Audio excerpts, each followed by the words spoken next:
Je dis généralement que chaque être humain devrait passer 5 jours dans sa vie dans 5 lieux différents. Avez-vous déjà entendu cela? Combien d'entre vous n'ont jamais entendu cela? Jamais entendu? Vous devriez tous passer une journée en prison, avec tous ceux qui ont été condamnés comme criminels. Passez une journée avec eux, leur parler. Votre vie sera transformée, je vous le dis. Vous aurez de la compassion pour eux, parce qu'il n'y a personne qui va s'asseoir auprès d'eux, leur parler, guérir leurs blessures, pour les transformer. Un jour en prison ouvrira votre propre vision. Vos préjugés partiront, votre tendance à condamner les gens disparaîtra. Un jour à l'école,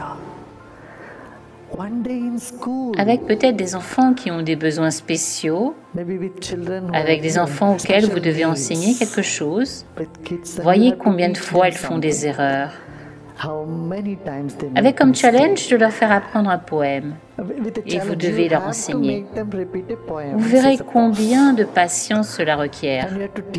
Je vous le dis, les enseignants d'école primaire sont beaucoup plus évolués que les professeurs de collège.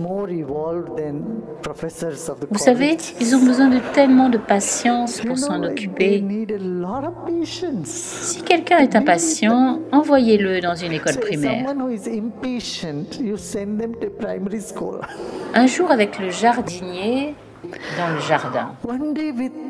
Soyez juste avec la terre, plantez les graines et regardez comment les graines poussent. Vous avez besoin d'être patient pour voir ces graines pousser. Vous savez, cette attention d'un jour pour la croissance d'un arbre ne suffira pas. Quand vous taillez les arbres, vous ne taillez pas pour couper les racines, vous taillez pour que les arbres poussent mieux. Un jour à l'hôpital, peut-être dans un centre de soins palliatifs, et voyez l'impermanence de la vie. Bien sûr, ceux qui travaillent à l'hôpital développent une sorte d'insensibilité. Je veux dire qu'ils sont habitués. Et quand vous êtes habitué à quelque chose, vous n'apprenez plus rien. Mais quand vous n'avez jamais fait quelque chose, vous venez et faites quelque chose pour apporter du changement, alors là, vous apprenez beaucoup. Juste un jour, dans un hôpital psychiatrique, et regardez comment ils parlent tous.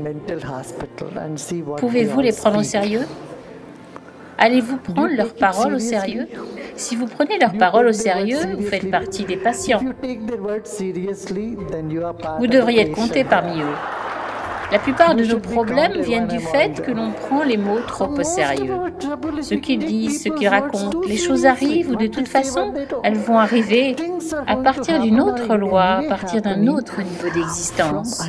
Mais nous prenons les choses trop sérieusement. Ce que cette personne a dit, ou cette dame a dit, ou celui-ci qui a dit ceci ou cela, toutes ces choses, et nous les intégrons dans notre cœur et on bout à l'intérieur. Ce qui donne de la négativité, la tête se remplit, et une tête farcie, je vous le dis, est un problème pour vous. Quelqu'un dit quelque chose et s'en va, mais ces mots rentrent dans la tête et mettent votre tête en ébullition.